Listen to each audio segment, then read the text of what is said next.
Здравствуйте, смотрите в сегодняшнем выпуске. Студенты из Туркменистана пройдут стажировку в Италии. В Ашхабаде пройдет показ короткометражек, снятых в рамках конкурса «Снять за 48 часов». Туркменистан и Иран планируют сотрудничество в борьбе с пыльными и песчаными бурями и другие новости.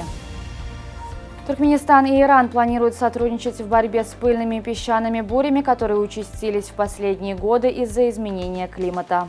За первые 6 месяцев текущего года торговый оборот между Туркменистаном и Казахстаном составил 242,7 миллионов долларов, из которых более 61 миллиона пришлось на туркменский экспорт. В Ашхабаде состоялась церемония подписания соглашения о проведении чемпионата мира по курашу в 2023 году. Согласно документу, чемпионат мира пройдет с 23 по 28 ноября 2023 года в спорткомплексе боевых искусств Олимпийского городка Ашхабада. В соревнованиях примут участие около 500 спортсменов из более чем 100 стран мира. 6 студентов из Туркменистана получили гранты на трехмесячное обучение в Италии на курсах повышения квалификации по направлению итальянский язык и литература. В рамках программы студенты получают возможность пройти академические курсы по различным областям науки и технологий, итальянскому языку, литературе и культуре. 19 августа в Ашхабаде зрители смогут насладиться короткометражными фильмами, созданными в рамках уникального проекта «Снять за 48 часов».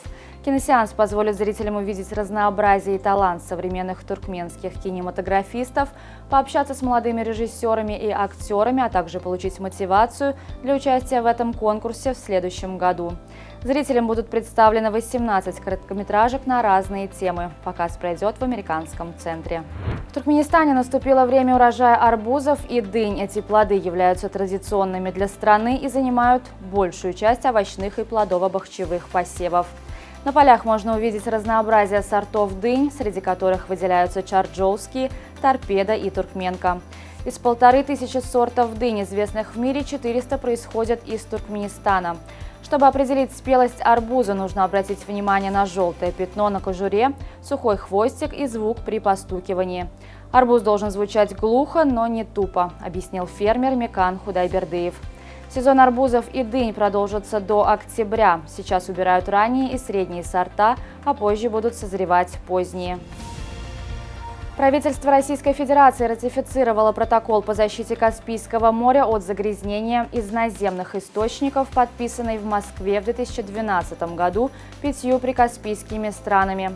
Целью документа является предотвращение, снижение, контроль и в максимально возможной степени устранение загрязнения морской среды из наземных источников и в результате осуществляемой на суше деятельности.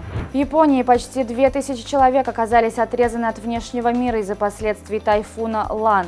Непогода и проливные дожди привели к разрушению ряда инфраструктурных объектов. Кроме того, из-за последствий стихии свыше 180 тысяч человек получили рекомендацию эвакуироваться. В греческом Пирее состоялся матч за суперкубок УЕФА между английским Манчестер Сити и испанской Севильей. Команды не смогли выявить победителя в основное время. Голы забили Юсеф Эн-Несири за Севилью и Кол Палмер за Манчестер Сити. Победитель определился в серии после матчевых пенальти, где удача улыбнулась англичанам 5-4. Аль-Хиляль объявил о переходе Неймара, опубликовав видео с футболистом в клубной форме.